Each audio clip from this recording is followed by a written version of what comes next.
Watch almost any baby with someone who loves them, and you'll see the same quiet game. The baby coos, the grown-up coos back, the baby points, the grown-up looks. A tiny game of catch, played with faces. Now imagine that, right in the middle of that game, the grown-up's face just goes blank. Still, not angry, not gone, empty. And for 2 full minutes, nothing the baby does lands. 50 years ago, a researcher named Edward Tronick did exactly that, on purpose. The setup is almost absurdly simple, in 3 acts. First, a parent and baby play normally, the usual back and forth. Then, on cue, the parent turns back wearing a completely still, expressionless face and holds it for about 2 minutes, no matter what the baby does. Then, finally, they're allowed to reconnect. Play, blankness, reunion. That's the entire experiment. What the baby does in that silent middle act has been repeated in labs all over the world ever since. It's one of the most replicated findings in the whole of child development. But stay with me here, because the part everyone remembers is the sad part in the middle, and it's actually the wrong lesson to take from it. The real one is hidden in how it ends, and it quietly takes the pressure off every parent watching. So let's walk through it, minute by minute. The baby notices almost instantly, often within seconds. And the first thing they do isn't cry, it's try. They roll out every trick that has ever worked before. The biggest smile, the coo, the babble. They point at things, as if to say, "Look, let's play." They reach out. They do that little arm pump of excitement. Watching it, you realize just how much a baby is already doing in an ordinary conversation.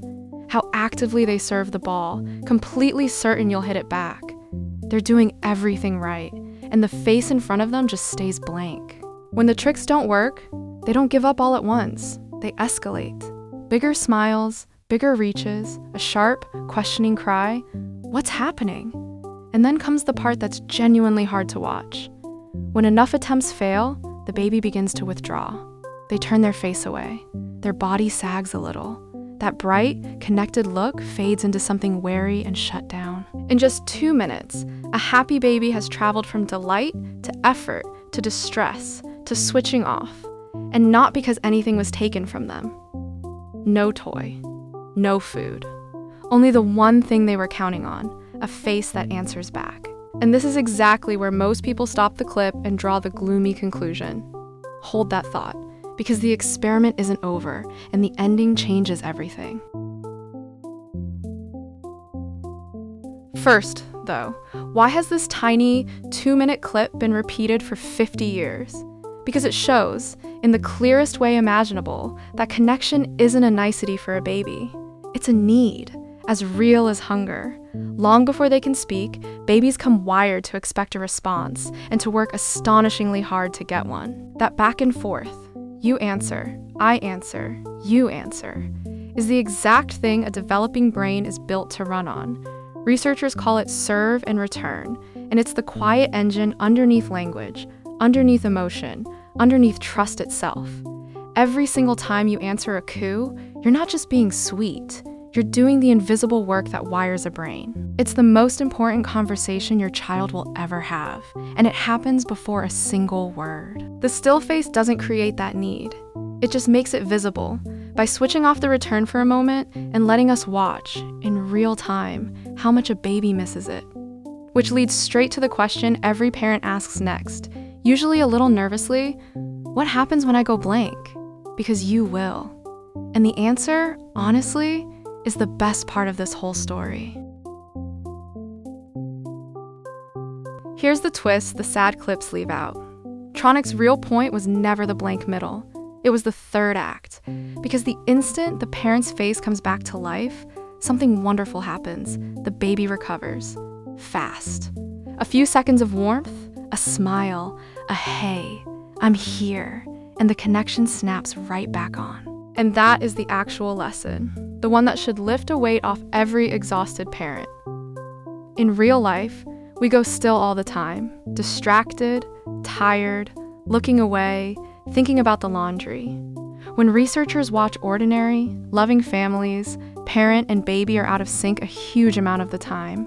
Mismatch is completely normal. What makes a child feel secure isn't a perfect, never blank face. Nobody has one. It's the repair, the coming back. Rupture, then reconnection, over and over, thousands of times a week. That's a genuinely different way to picture being a good parent. Not flawless attention, an impossible standard that only makes you feel like you're failing. Just a reliable comeback. So the still face, which looks for all the world like a lesson about absence, is really a lesson about return. But it didn't leave the story there. It also left behind a few uncomfortable questions, and one very modern echo that you'll recognize the second I describe it. No experiment this striking goes unchallenged. The first honest question is an ethical one. Is it okay to briefly upset a baby like this at all? The usual answer is that it's short, closely watched, immediately repaired, and babies bounce right back, so it's considered acceptable. But it did make researchers think much harder about what we're allowed to do to an infant in the name of knowledge, and studies today are built around exactly that care. It also cast a longer shadow than anyone intended.